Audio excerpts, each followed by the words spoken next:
Hi, വളരെ സിമ്പിളായിട്ട് നമുക്ക് ചെയ്തെടുക്കാൻ പറ്റുന്ന ഒരു ചിക്കൻ കറിയുടെ റെസിപ്പിയാണ് ഞാൻ ഇന്ന് ഇവിടെ കാണിക്കാൻ പോകുന്നത്. അതിനായിട്ട് ചിക്കൻ നന്നായിട്ടൊന്ന് ക്ലീൻ ചെയ്തെടുക്കുക. അതിലേക്ക് ഇഞ്ചി വെളുത്തുള്ളി പേസ്റ്റ്, മല്ലിയിലയും പുതിനയിലയും ചെറുതായിട്ടൊന്ന് നുറുക്കിയത് ചേർത്ത് കൊടുക്കുക. ഇച്ചിരി തൈര് ചേർത്ത് കൊടുക്കുക. ആവശ്യത്തിന് നമ്മുടെ മറ്റുള്ള പൊടികളെല്ലാം ചേർത്ത് കൊടുക്കുക. കുരുമുളക് മാത്രം നമുക്ക് ഇതിൽ ചേർക്കേണ്ടതില്ല, ബാക്കി എല്ലാ പൊടികളും നമ്മൾ കണക്കനുസരിച്ച് ഇട്ട് കൊടുക്കുക.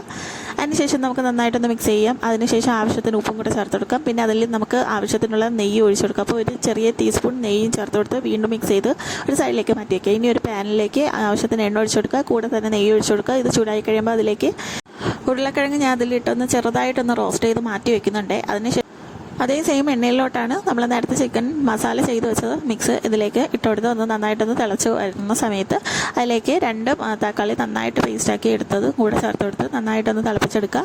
പിന്നെ നമ്മൾ ചൂടുവെള്ളം ഒഴിച്ചു കൊടുക്കുക. 1 ഗ്ലാസ് ചൂടുവെള്ളമാണ് ഞാൻ ഇതിൽ ഒഴിച്ചു കൊടുക്കുന്നത്. അത്രയ്ക്കുള്ള ഗ്രേവി മാത്രമേ ഞാൻ ഇതിൽ ചേർക്കുന്നുള്ളൂ.